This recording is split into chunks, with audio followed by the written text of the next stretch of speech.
This is Jeffrey Madoff, and welcome to our podcast called Anything and Everything with my partner, Dan Sullivan.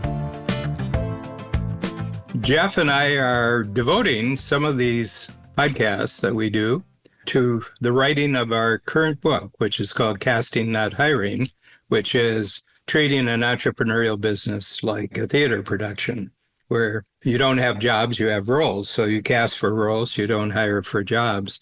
Just on a fascinating subject of what are called the swing cast in theater, and that's someone who can fill in for a more leading actor if something comes up. And it's very, very necessary in entrepreneurial companies that you're always double trained, that every position in the company, you have a trained person who knows what to do in case the lead person is not available for one reason or another. This is another one of these areas where there's a great resemblance between the theatrical world and the entrepreneurial world. What sort of led to this is Dan was talking about how people get their free days and their time off, but there's also people that need to fill in for that. Mm-hmm. And, when it's a lead performer in theater, it's your understudy. But then there are the members of the ensemble, and that ensemble, they have to be prepared to jump into a number of different parts, and they're called swing. Mm-hmm. So they may play a different ensemble member. They may play a minor character who's part of the ensemble, but also has some acting things to do. I mean, it's really fascinating. But the point is that everybody knows more than just their role. Mm-hmm. And that's, I think, the key thing about it. Mm-hmm. And so, Dan, how did that even come about in Strategic Coach? Did it evolve to that point? Where'd that idea come from? It came in early. We started the company. Before 1989, I was just a one-on-one coach, and we had a secretary or someone else because I was the company essentially in terms of the coaching, Strategic Coach. But the moment that we went to workshops where we started, very, very small, we would maybe had a very small workshop for 6 people. But it was basically the same structure and process that I had been using for 15 years, 74 to 1989, 15 years, where I was just testing out different coaching structures, different coaching tools. And we had a lot of confidence. This is Bab Smith and myself. We're married and we run the company together. We always said, if you think of Coach as a theater, which we did right from the beginning, Babs is in charge of the entire theater, the operations and all the teams that create the theater, including sales. And I was in charge of what's on stage. So first of all, we just started in Toronto, and then we went west in Canada. We went to Vancouver. We went to Edmonton and Calgary, fairly large centers. Very entrepreneurial in the Western Canada, more so than the Eastern Canada, but still the Wild West a bit in Western Canada. And it just came up that Babs was always a big proponent of free days.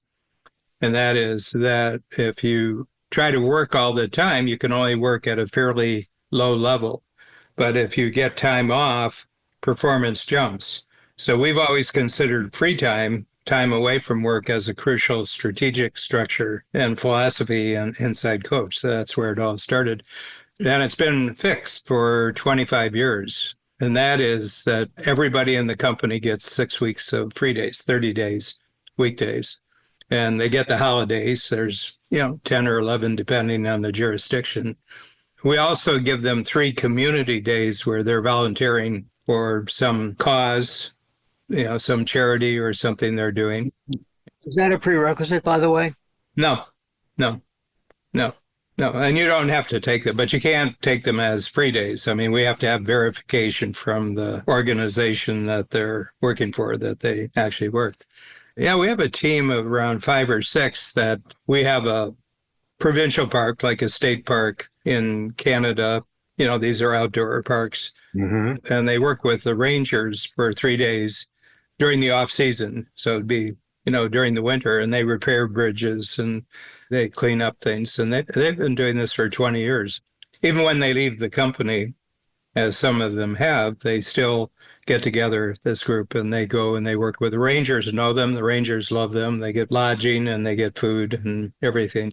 So in the terms, there's about 220 work days. And then if you put all their free days together, they get about 145 days off during the year. And we do that so that they don't burn out. You can't stockpile your free days. So by January of the next year, you have to have taken all of we give them a grace month in January where they can take their free days. But here's the condition on it. You have to be double trained for everything you're doing. Someone has to be able to fill in like a swing actor in theater. You have to be able to fill in and to a point where it's not noticed that you're gone from a maintenance standpoint, that you can do everything. They couldn't do it forever, but they can do it for 2 weeks. Are there people that have actually changed their focus or tried to change their role in the company as a result of being exposed to having to do something for a couple of weeks? Because in a way, I think that could be very beneficial for the company because they develop more capabilities. Yeah, the leadership group now, and this is leader more than manager, the leaders who really direct the various parts. We have about 12 different teams. If you take everything that happens in the theater, we've broken it down to 12 teams, and each of them has a team leader and an assistant team leader. And the vast majority of them are the ones with the greatest experience of working many different roles in the company. Yeah. And they have a volunteering attitude. Our entire team, right now we're about 120 and we're in 3 countries, US, Canada, and the UK. The ones who really take over really started in entry-level jobs, and then they moved around and they volunteered and they tried this. And if they want any out of the company training, we finance it for them if they can show that that training is going to be applied when they come back. Yeah. Are they paid for those free days? Yeah, these are all paid free days. And it's a big bargaining chip when you're hiring people. There's an obvious upside to it that... Yeah, well, legally they get 2 weeks. They get 6 weeks when they come with us. That's a big difference. Mm-hmm.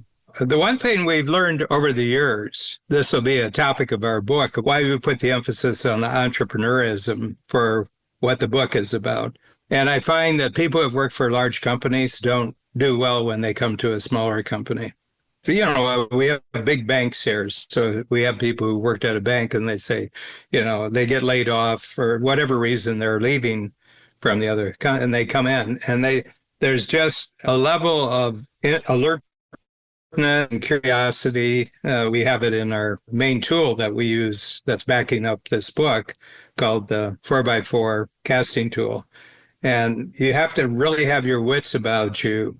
And a lot of company people have been slotted into a job, but there's a lot of support systems in large corporations that they don't have to think about anything. They show up, they do their work, and you have to be much more alert, curious, responsive, and resourceful. Those are the things we're looking for. So generally, it's a point against you if you've come from a bureaucratic setting. It doesn't mix well when they come. So generally, a lot of them are individuals who just come out of college. They've just graduated from college, but they've worked their way through college. They've done a lot of different jobs during the summer, some of them working even while they're going through college or university. And they're just used to showing up and being useful. So I'm curious, aside from coaching the entrepreneurs and the founders of the company, do you find that some of these methods, like the free days and the way you define those and other things, have been adopted by those companies too? Yeah, we really push free days because we say there's 2 types of economies. The first economy is the time and effort economy. You put in the time and you put in the effort. Okay, and you're paid for the amount of time and effort that you put in. And then there's the results economy. Entrepreneurism is a results economy. It's not a time and effort economy. And just go deeper into that, clarify that difference for me a bit more. Well, we can apply it to our own lives here, Jeff, in the sense that both of us are really good salespeople. And selling is about getting a sale. It's not about the time and effort you put into getting the sale. Sales actually happen quite quickly. If you just add up the amount of time it took you to get the sale, it's actually really quite quick. It's like that. But there's a certain amount of time and effort you have to put in before. Okay. Mm-hmm. So a lot of salespeople say, well, I work 50 hours. I work at nights and everything else. And I said, yeah, but you don't get any sales. Yeah, but I'm putting in a lot of time and effort. And I said, yeah, you don't get paid for time and effort. You get paid for sales. Almost all entrepreneurial start with the founder being a salesperson of something. Right. Yeah. Even if it's the idea of the company. Yeah. Yeah. Answer. Even the idea of the company. And it's hard for a lot of people. They want the security that if I put my time and effort in, regardless of whether I achieve anything, I should get paid. And I said, well, it's going to be interesting to see what remote work does with this whole concept, you know. My belief, and it has been, even since lockdown, and there was all of these articles written about the shift in work to remote and all of these pronouncements, which the only thing I knew was we don't know what the impact of this is going to be. That's the only thing I knew. I think it'll take 10 years. Well, what's interesting, though, is that a lot of more companies are not only requiring people to be in the office now 5 days a week, there's a lot more people who want to go back to the office. Yeah. Mm-hmm. You know, that gets into the whole thing about relationships, about, we were talking before we started recording this about friendships within the company, that, you know, your good friends are also your colleagues. And we're not made to work alone. You know, I mean, some people are, if you're a painter or a writer or whatever, but that's only a part of the process. You got to get response from what it is you're doing, and that involves other people. Mm-hmm. And I think, you know, there's such a demand for quick answers, which are in new circumstances rarely correct, you know, but everybody's demanding what's the answer? What's this going to change? What's this going to do? You know, and I think that we're going to see a lot more people working back in the offices again, mm-hmm. because ultimately we're social animals. Yep. And we need that. And plus, if you want to build a company culture, you can't do that remotely. You do it remotely at all. That's right. And so I think all of these things, in searching for those quick answers, as I said, I just knew that we didn't know what the impact was going to be because it was a new phenomenon. Mm-hmm. And that has changed things. Yeah. Well, we noticed the same thing with our customers, the entrepreneurs who, you know, it's all in workshop form. So whether it's either a personal workshop with the people there or it's a Zoom workshop. Okay. And we were wondering because during COVID, it was 100% Zoom, you know, and because of the travel regulations and the distancing, you know, everything to do with COVID. And so within about the first 6 months after COVID officially stopped in the 3 countries, you know, after the travel restrictions were gone, it was about half and half when they had the opportunity to come. And within 3 months, it was 70%. And within 6 months, it was back to 85 or 90%. And most of the ones who still do it remotely really come from a long distance away, like Pakistan or Vietnam. It was beneficial to them. And a lot of people joined during COVID. It was funny, from 1989 to 1989 to 2023, we had a total of 25 clients, not consistently and continually, but 25 people had actually attended at least a year in Strategic Coach. So that's a long period of time. That's, 34 years. But in the COVID period, 30 more signed up from Australia. Okay, because they could, they could. Well, in some cases, Zoom was the only way to have... Made us more of a global company than we had ever been. Yeah. And with my teaching and having to teach via Zoom, the downside was I couldn't feel the feedback in the same way. And teaching is a performative task. Mm-hmm. But I had guests from Los Angeles, London, Paris, different places in different time zones that, number one, I could have never scheduled them any other way. Plus, I didn't have to fly them in or put them up, which we had no budget for in terms of persons. Mm-hmm. But I was able to expand the people that I could bring into the class as a result, which is a big plus too. Yeah. But you mentioned something I want to go back into. You were talking about a salesperson who wanted to be paid for their effort, even though they didn't generate any sales. There was an interesting editorial in the New York Times on Thursday by Adam Grant, who wrote Give and Take. Mm-hmm. He was the youngest tenured professor at Wharton. And I happened to have met him, which is how I ended up lecturing at Wharton. And Adam has written a number of really good books. His first book, Give and Take, is what launched his career. And he was talking about the culture that we are in, that people are feeling entitled to a kind of compensation just for showing up. Mm-hmm. Now, certain jobs take a while to get into, and there's, you don't walk in and start generating sales so easily. But there's something interesting about what has become a conflict between the expectation of compensation and expectation and the lack of performance and how that impacts hiring and businesses. Mm-hmm. How do you deal with someone who says, look, I've worked on this for X period of time. It hasn't panned out, but I think I'm entitled to a raise. Yeah. If they're just coming on board, we have a very extensive onboarding process. First of all, there's 5 interviews before they get hired. They will meet up to 10 different people in the company. And we've taken a lot of cues from the Four Seasons Hotel, and they have jury hiring. I don't know if you've ever heard about their juries. So when a new person is being, they've gone through some steps, they've obviously got outside filters that bring someone to the Four Seasons, but they have a 6-person jury for every job that's hired. And everybody in the company has to do jury duty, including the general manager of the hotel. So the general manager of the hotel may be sitting in this chair. Next to them is a person who works in the kitchen. Another person might be cleaning up rooms. They interact with the potential employee in their case.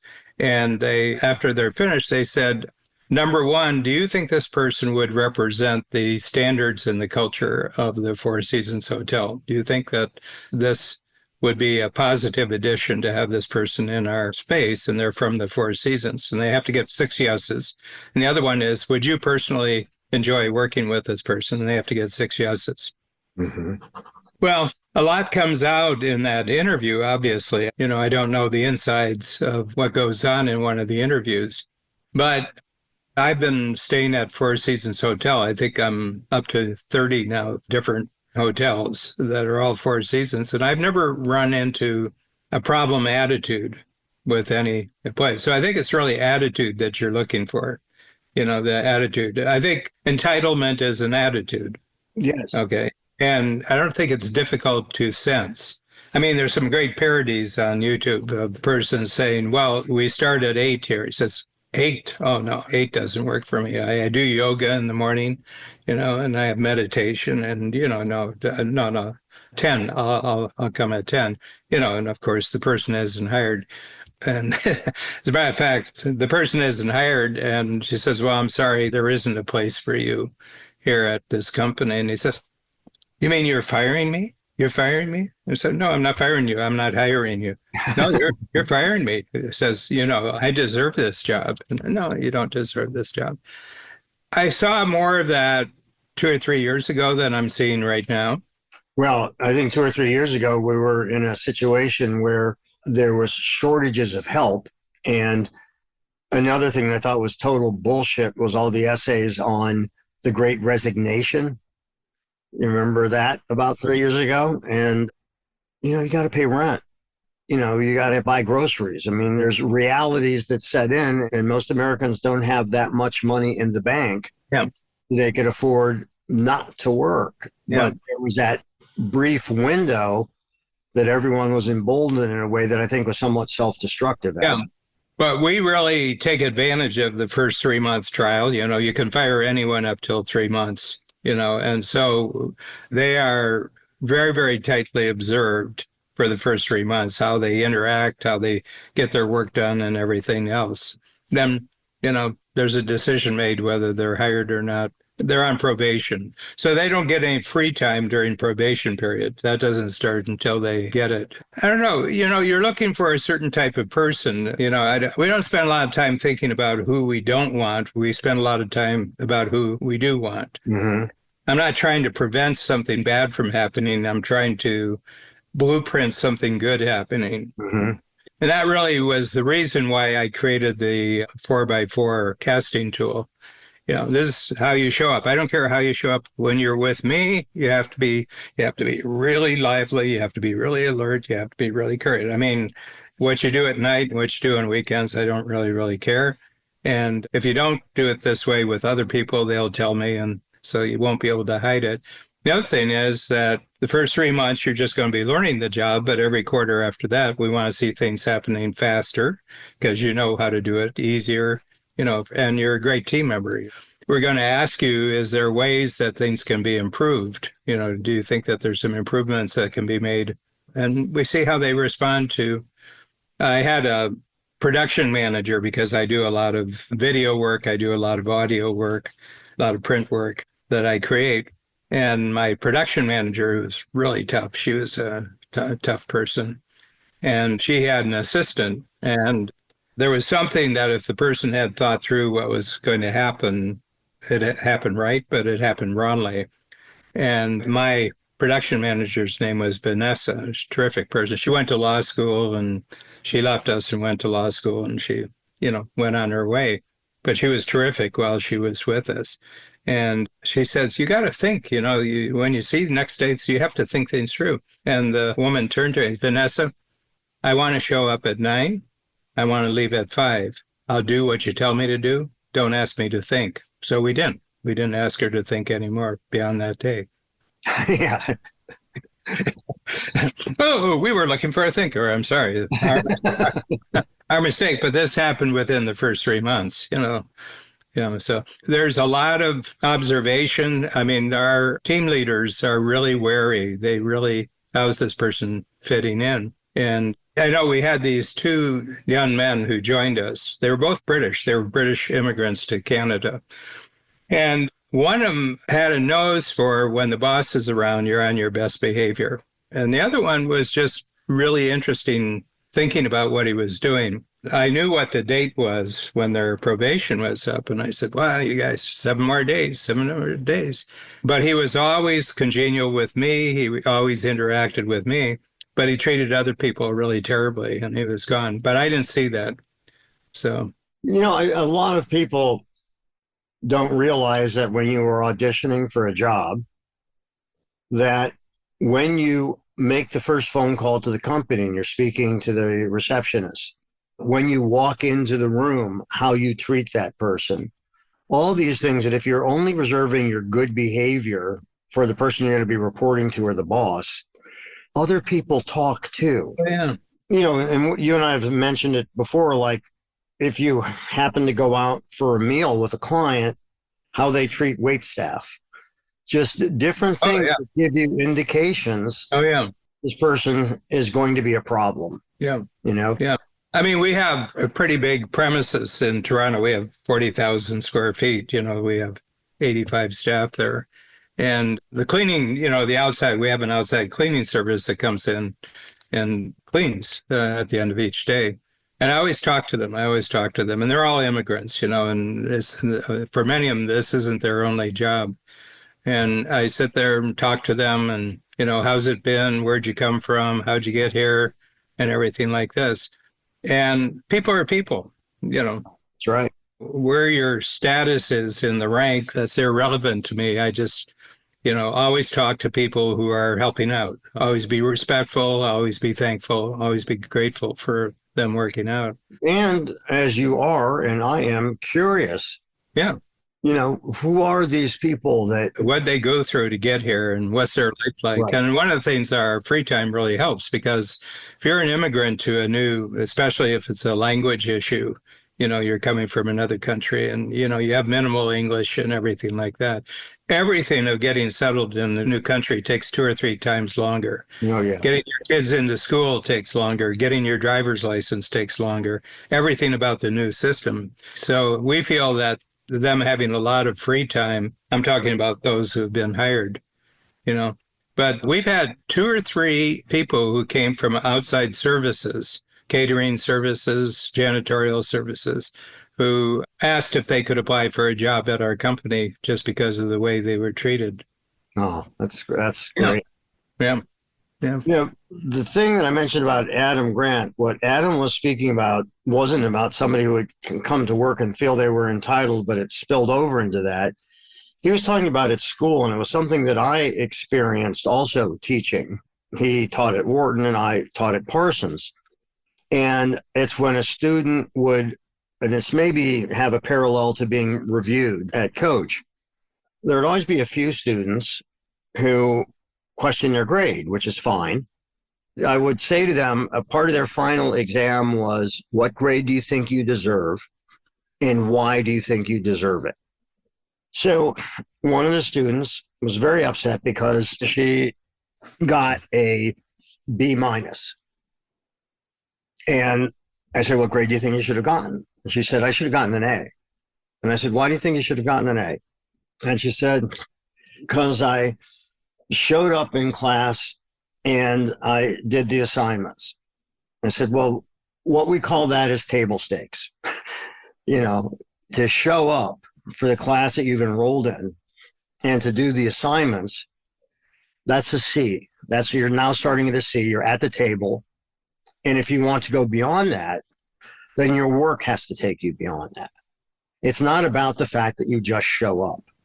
Or did the minimum required. Yeah, what it's about is, do you put in the extra time, extra effort so that your work excels and stands out? So if you think you deserve an A, what did you do beyond showing up? And what was good about your work that should take you to that level? Mm-hmm. And that's where the notion of entitlement came in, because they felt just for these particular students, felt just by the mere fact that they showed up, they ought to get an A. And I said, that's, isn't how it works. Let me tell you something else that wouldn't work. I said to her, you've often came into the class 10, 15, 20 minutes late. And she started to say something. I said, you always had an excuse. Okay. Do you know what happens when you're out in the real world and that happens? And she was silent. I said, you would be fired. Mm-hmm. Why do you think you can show up in class consistently late and there's no consequence? One consequence is, of course, you're missing that part of class and maybe something valuable transacted. But the other thing is the whole attitude that you bring to work. And that's not respecting the job or your colleagues when you think you can come in 20 minutes late and it doesn't make a difference. Mm-hmm. When you think you can just do the minimum and you should be rewarded beyond that C. And I'm a believer in consequences. Now, those consequences have a wide range of application. And so to me, the consequence is maybe you don't get the grade you felt you deserved. And upon our discussion, you might realize, and it would be a valuable lesson for you to know why you didn't.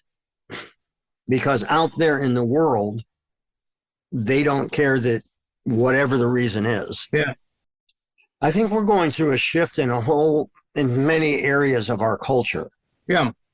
You've been in the workplace in your family store since the 50s, and I worked on a farm, I grew up on a farm, but I was aware right from the beginning that you're always a member of a team when you're at work, that you doing your work is necessary for someone else to do their work. That's right. And I think the possible problem with the academic and university system is that every individual is on their own.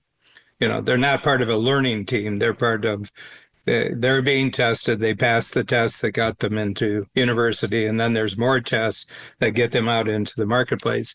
And I think that the biggest culture shock that I think young people get, whether it's at 18 years old or whether it's at 24 years old, shock is that all their education and training has really been about them, unless they took part in sports or they took part in theater, they took part in, extracurricular activities.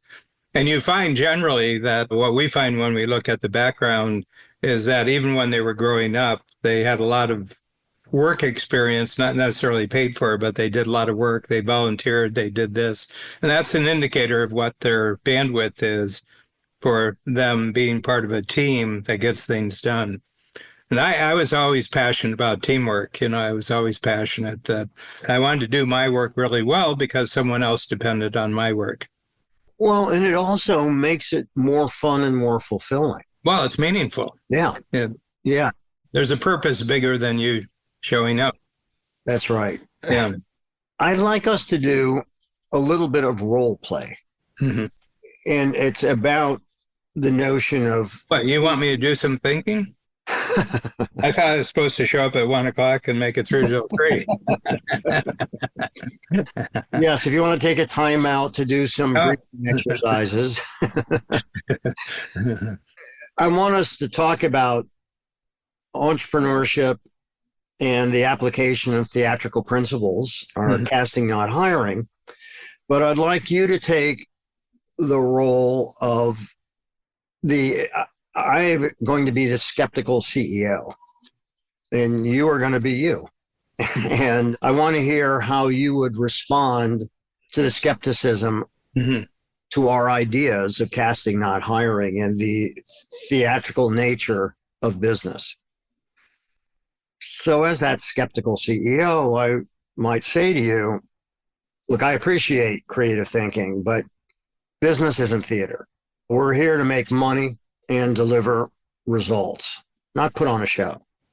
How is that any more than just fancy window dressing? What's it actually going to do for me? Yeah.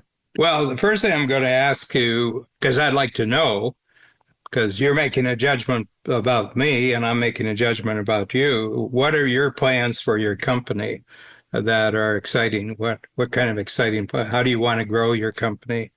Is the company just going to be the same as it is now and everything's automatic, or are there some really great, exciting projects that your company is taking on right now? And so that's the thing I would like to know. It's not so much about theater, but is this an exciting place to work? Are you excited about being the owner of this company? I don't know. Well, as long as we grow, and we certainly have our ups and downs, but to me, the excitement is in the growth and the profitability of the business. So I want to involve myself in efforts that I think are going to contribute to that growth and profitability. And what I don't really get, other than, jargon about theater, how does that really help my business grow? How does that increase the profitability? What does it actually do for me? Is this a gimmick, or is this a real philosophy that's applicable to growing a business? Yeah. Well, can I ask you a question? Who wants to buy the products and services of this company, and why do they want to buy them? And can they buy services from anybody, or do you have to do something special to get their attention? Well, I mean, like anybody you're selling to, you got to get their attention so you can sell to them. So, yeah, we do have to do that. We have to be, well priced so that we're in competitive pricing with people that are in a similar market to us. And, we've got to deliver what we say we're going to deliver, best practices in terms of business. So, yeah, those are the things that we have to do. But, are we really on stage? Are we really creating backstage, front stage situations like you're talking about? Because we know what we need to do. We need to sell more stuff. Yeah. That's what grows a business, selling more stuff. Do you have any customers that are elastic in how much they have to pay, or does everybody just want the lowest price?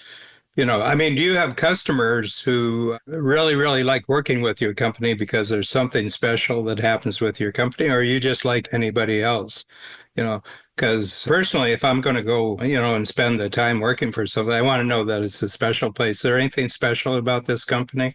Well, we have what I guess is the normal amount of turnover. It's hard to find good people, Mhm. so we always have turnover. And, we're always faced with, or often faced with people saying, well, I can get the same thing for X amount less. I'm just talking about, is there anything special about this company that really good people would want to come and work here? I mean, they'd be excited to come and work. Does anything happen here that you sound pretty bored? I should say you sound very bored.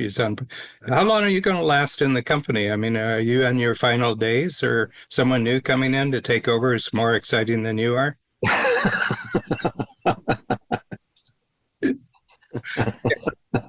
The reason is you're looking for good people or are you looking for great people? That's what I want to know. I don't want to be a good person. I want to be a great person. I just want to know if where you're going as a company and where I'm going with my career is going to line up because, I don't want to be disappointed working here that nobody's excited that I work with. Nobody's excited. Nobody has any goals. Nobody has any ambition. So I just want to know because, you're a buyer of my talents, but I'm a buyer of my future. And I just want to know if my talents and future are going to be going in the same direction. Well, I mean, eventually, but it's years away, but eventually I hope to sell my company.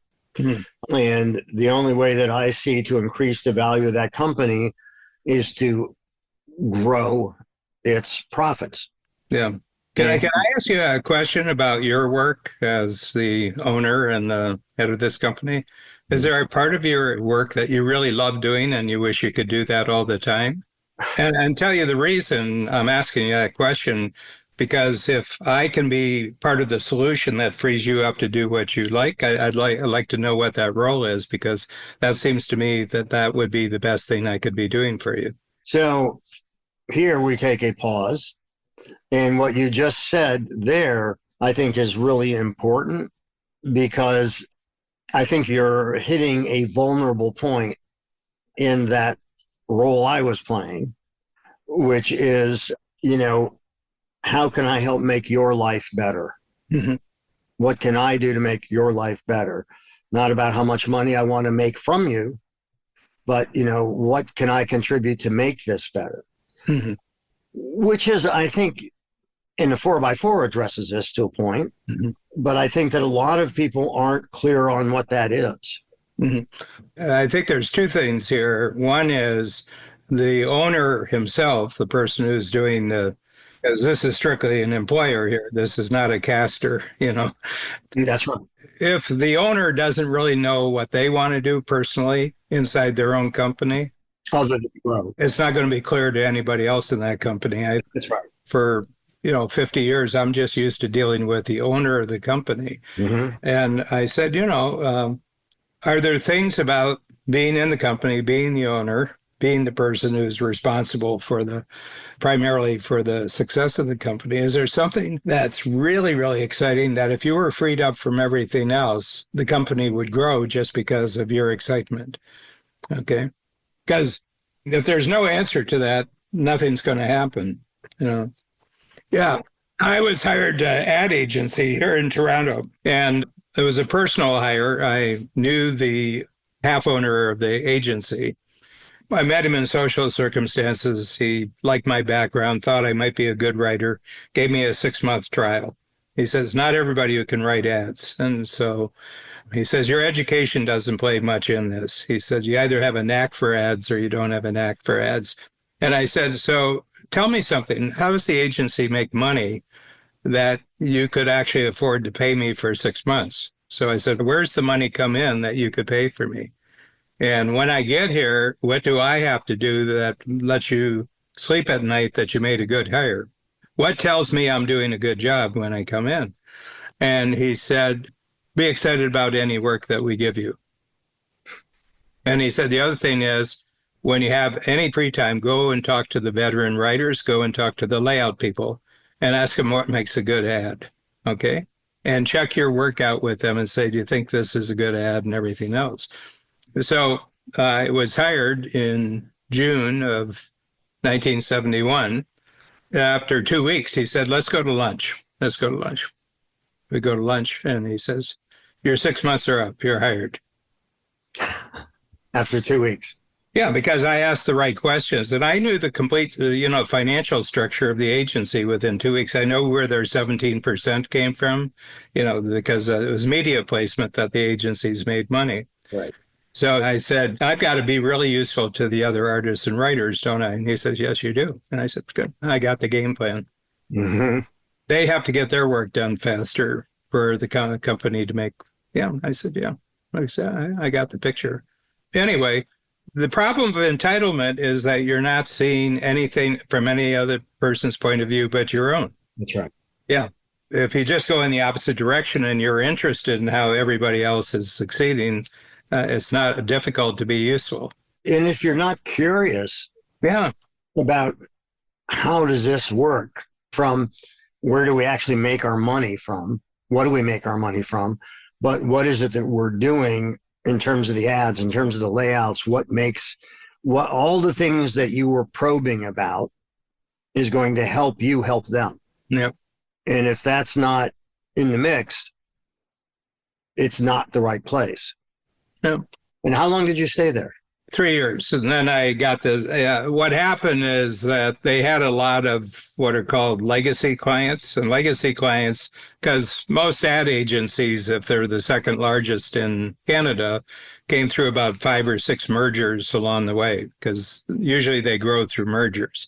They were number 2 by about 10% lower than the number 1 agency. But they had big clients. They had Chrysler, they had Kodak, big banks. Canada has really big banks. We had TD, but then they had a lot of small clients that were fee for services clients. So I got good enough that they took all the fee for services clients, put them in one group, and I was the lead writer. So that, they just came along. They weren't media placement clients, but they paid fees for the services. And so I did it, and a lot more family businesses that, I was doing the work on. And what I noticed right off the bat, the solution to their future wasn't advertising. The solution to their future was to have a future.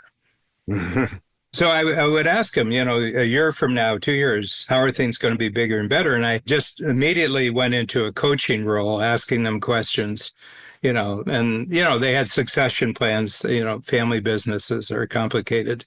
They had succession plans and everything like that. But I said, I can write great ads for you, but if you don't have a future for the company, you're going to find some way of not growing. And that's when I made the decision. And he was sorry to see me go. He was sorry to see me go, because it's not an easy thing to find good writers. There was a woman that I interviewed who I really liked. And I said to her, I've got some more interviews to do that are already scheduled. I like you a lot. I'm very serious about hiring you. If anything happens between now, that was on a Thursday, now and next Wednesday, let me know, because I think you've got a lot going on and I like you. She called on Monday and she said, I took another job. And I said, what happened? And she said, honestly, I just needed to know I had a job. And, when I got a firm offer, I felt like I had to take it. And I liked you too, which is why I'm calling. And I said, well, have you signed anything? She said, no. I said, when are they expecting you to start? And she said, you want me to come in on Wednesday? And I said, would you tell me what they offered you? And she said, yes. And I said, actually, forget that. You don't need to tell me, because I knew a general ballpark of what it was going to be. And I said that I will beat their offer, but I want a yes from you now. I think you're terrific. I have never pursued someone like this. And what do you think? And she said, you'll beat what they offered me? And I said, yeah. And she said, I'll take it. And she was great. We're friends to this day. She's gone on to be very successful in her world. And she wanted to learn all aspects of the business. And it was really interesting, because I also think as a business owner, you have to be elastic in terms of, if you think somebody's really special, Yeah. then be flexible to try to get that person. Because I think finding exceptional people, and she was exceptional, finding exceptional people is really hard. Yeah. Yeah, it's interesting. It comes up because our clients, along the same lines that you're talking about here, they look at our team, and our team are very front stage conscious. I mean, we put in this is front stage. I've been talking about this for 35 years. This is like theater. You got to show up. You got to put on your best presentation. Anytime you come in contact with somebody who's writing us a check to be in this program, and anybody from the outside, you have to show up. You have to be very gracious. You have to be very, very responsive to what they want. And they said, where do you get great people? All your people are great. Where do you get them? And I said, we have this vending machine. We have a great employee vending machine. So we did, we just put our credit card in, and I said, there's great people everywhere. They just may not be looking for you. Right. Great people are looking for great places to work. I said, that's what makes them great, is that they become very, very discerning about, can they really be great in the new thing? The worst thing is to be great and not treated great. Yeah. Yeah. Well, and yes, and to not be recognized for your contribution, but your contribution, of course, has to be real. And not be challenged. Like they give you things where you really have to be at your best to actually achieve it. So to go back to the question that I asked you originally with this role play is, I appreciate the creative thinking, but is a theatrical approach going to really help my business? From our conversation, and what it makes me think of is giving a concrete example, Steve Jobs. He presented as master of ceremonies, wizard of technology. When they presented a new product, the enthusiasm among their own people for his performance, yep, the media's response to his performance, the audience and buyer response to his performance propelled them to the front of the line, beating out Sony, upending the Walkman. Well, their operating system was clearly so much better than Microsoft. Yeah, but the way that it was all presented was pure theater. Oh, yeah. Pure theater.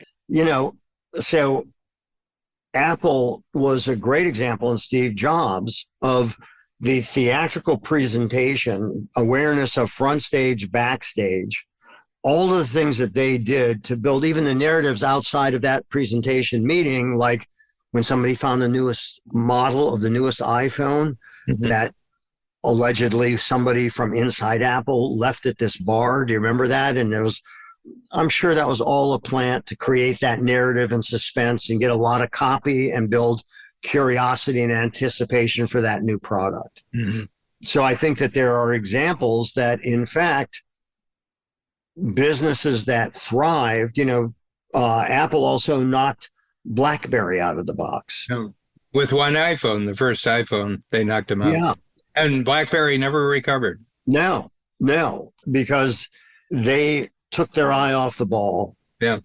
I remember because in the 2000 American presidential election, leading up to it for the year and a half, is that Al Gore was the first person where everybody had BlackBerries and they were all communicating with BlackBerries.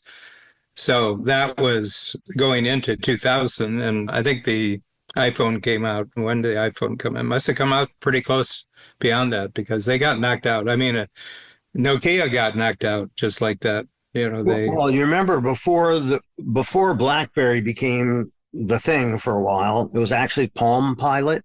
Mm-hmm.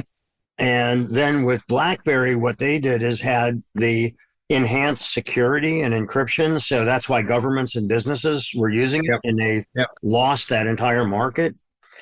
And all of that was the seduction of the theater approach. Yeah. Which I think is quite fascinating. Well, it's everywhere. I think theater is so deep in the human brain, and this is one of, the main points in our book, that all of human existence, if it survived and went forward, had better theater, that engendered much more enthusiasm, engendered much more commitment. I mean, there are things where you just didn't have enough troops or you didn't have enough gunpowder, but generally speaking, there was just this enormous theatrical print that's it's on everything. Just great stories. Somebody's just got a great story. That's great theater if you have a great story. But I think we're in times right now where one thing is much more important going in 2025, where we are right now, than was true in 2020. And that is person-to-person contact has gone way up in people's estimation of what's really important. See, even the technology agrees. Yeah. That was magic how you did that. It's all in the front stage. It's all in Well, there's a phrase that you used, which I think sums it up. And you were talking about the four seasons. It was systematize the predictable and humanize the exceptional. Mm-hmm. And I think that says it all. Mm-hmm. You know, that's just such a brilliant summation Mm-hmm. of what it is, because that human touch is extraordinarily important. There are people that master that, be it Walt Disney who mastered that, Steve Jobs who mastered that. It's quite incredible. Apple stores, when you go to Apple stores. Well, that's right. Yeah. That's right. Those are theaters. That's right. Absolutely. Absolutely. And, you know, it's really, those are the things that separate good from great, from businesses that have a future to those that are just trying to move towards a future, but they don't really know what future they want, other than more money. And so having that vision, I mean, Sony was Apple before Apple was. When Akira Morita died, he was the visionary for the company, and they have not recovered yet. And I would posit that without Sony, Apple wouldn't have come into being in the same way. Yeah, it was very interesting. There was a great story about Morita.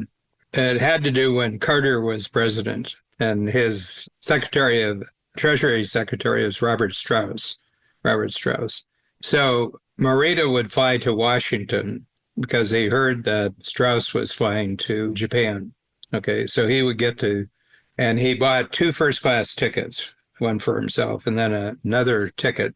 I don't know, he couldn't get away with it with the airlines now, but you could in the 1980s. So Carter had this rule that none of his cabinet secretaries could fly business class. They had to fly economy. Not great front stage, not great theater. Anyway, so Morita gets there, first in line, he gets there. He's right in first class, and Robert Strauss comes in. He says, "Bob, are you flying to Tokyo?" He says, "Yeah, I'm flying to Tokyo." He says, "When we get there, can we talk?" And he says, "Well, we can't talk now because I have to go back there." And he says, "Just a minute." He makes a phone call, and he says, "My companion wasn't coming with me. Why don't you join me in first class?" He had him for 17 hours just picking his brains. Oh, he says, "Oh, I know somebody you should talk to. I've got this person." And that was total theater for 17 hours with the Treasury Secretary of the United States. And he's plugging him in to everybody. He says, no. He says, "We can speed this up. We can do this. We can handle this. We can handle that." And he put his entire company at the disposal of the Treasury Secretary of the United States while he was in Tokyo. Yeah, it's fascinating. And I'd say that's great theater. Yeah, well, it is. But what's interesting about it is when the Walkman was dominant and basically, became what it was called at first, that personal listening experience. You walked around, you had your earphones on. And I think, I'd mentioned it in one of our earlier podcasts, I was given a Walkman by Morita, actually his wife. I met with in Paris. You were in Paris. Yes, I met with both of them. When you look at the commercials, what Sony did, which ended up, I think, being a big mistake, but what Sony did was show you how all the components fit into this very small piece, and that the technology, that it was small, that fit into something a little bit bigger than a cassette, which is what they played originally. What Apple did is they had that kind of an animation of a person dancing. And that to me became the example. And when I gave my branding lectures, I would show those things back to back, because what Sony did is they showed you the technology, but they didn't. Backstage. That's right. So Apple already assumed that they systematized the predictable, which is it works, it plays music. Here's the fun you're going to have with it, Yep. you know? And so that was the human element. They humanized the exceptional. And I think that's how they won the battle for that, how they won the battle for the phone, by doing exactly that. Yeah. And I think people overlook that insight. And it's so important on every level of business. I think it's incredibly, incredibly important. Yeah. There's another story about Steve Jobs that fits in directly with that. When they created the first iPhone, they gave it to him and he says, take the cover off. And he says, well, you know, the cover never comes off. He says, yeah, I want to see what it looks like inside. And it was, you know, a jumble of wires. And he says, not beautiful. The inside's not beautiful. And his design team said, nobody's ever going to see the inside. And Steve Jobs says, no, but we'll know. I want it to be beautiful on the inside too, even though nobody's ever going to see it. But that's a whole attitude. That's just a total attitude towards life. That's right. The other thing he would do is that apparently, and I think it was with the first iPod came out, the boxes they came in were so amazing. As a matter of fact, I kept the iPod box 15 years after I got rid of the iPod. And apparently, Steve Jobs said, the person's in the store, how are they being treated?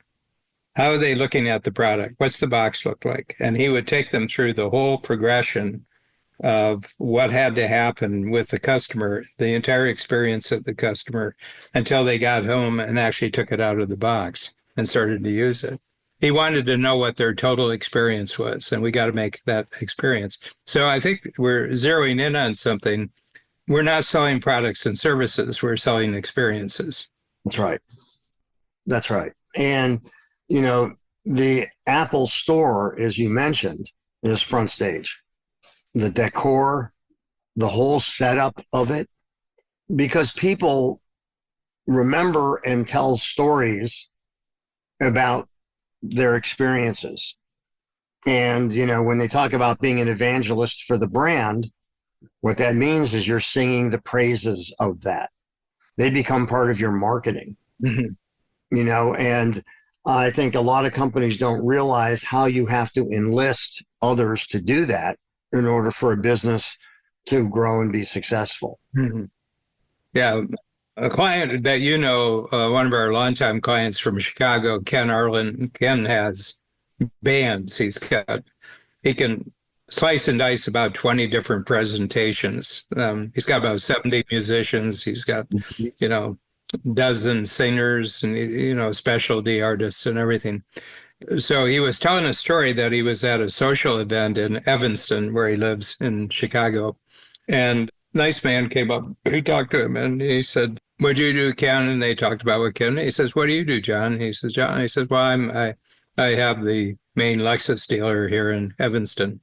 He says, Evanston, yeah. He says, yeah. Have you driven a Lexus? He says, no. He says, but I really like what they look like and everything else.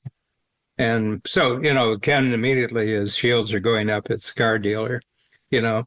And he said, yeah. He says, you should drive one. You should drive one, Ken. You'll notice the difference. You'll really notice the difference. He says, yeah, I'll come by. He says, you don't have to. He says, and they went over to a window. He says, see that car here? Here's the keys. Keep it for the weekend and come and see me on Monday. And on Monday, who bought a car? Him. I mean, that's pure theater. That's right. And it's also the human touch. Yeah, well, I trust you. Exactly. What are you going to do? You know? Exactly. So we've covered a lot of different ground here. Mm-hmm. What would you say your takeaway is? Well, I think the big thing, I really got reminded because I talked a lot in the role play before I went after the central issue.